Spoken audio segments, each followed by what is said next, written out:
Abante mo, super proud ang isang guro na si Gingo Og City Comprehensive National High School sa kanyang grade 11 student na nagsauli ng napulot na pera.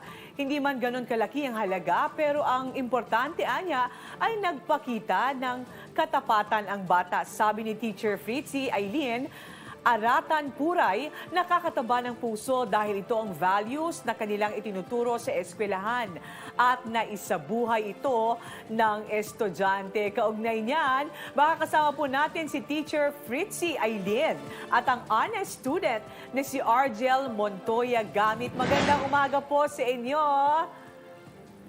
Good morning po. Good morning, ma'am. Kwentuhan niyo po kami. O, kayong dalawa po, pwede niyo ikwento sa amin. Ano ba nangyari? Saan napulot yung wallet? Ano po, during flag ceremony kasi po yun, and then,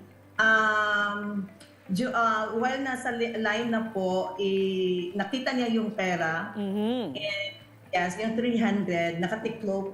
So, agad-agad sinauli niya doon sa admin, binigay niya yung 300 pesos po. Ma'am Fritzy, Argel, nung nakita mo yon, ano kaagad, yung wallet, ano kaagad ang unang pumasok sa isip mo?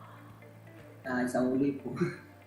Yun talaga, no? Bakit? Anong nararamdaman mo? Baka pambaon ito o pambili ng isang estudyante dyan? Ano naiisip mo?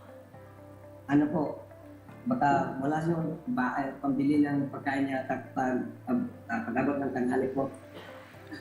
Baon. Kaya Argel, alam mo, ang mga may mababuting puso ay pinagpapala. May premyo ka kay Ate Sol. Okay, di ba? Okay. Nag-post po ako kasi it is acknowledging the good deeds that he had done.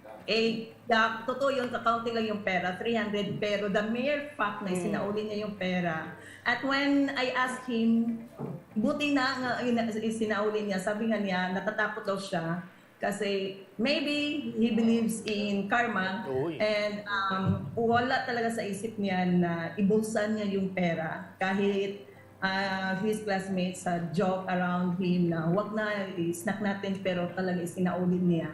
So it is something that is worth emulating, kaya talaga ipinopost ko kasi bihira na lang yung ganyan din. Kahit kakaunti yung pera, pero binigay talaga, isinauli pa rin niya yung 300 pesos. Yes, tama po yan, Mami. And salamat din po sa pag-acknowledge no, sa ginawa ni Argel. Kumbaga, para pamarisan din, gayahin din ng iba. So, paano, Argel? Kukunan ng staff namin, may pa-Gcash. Si Ate Sol, ha?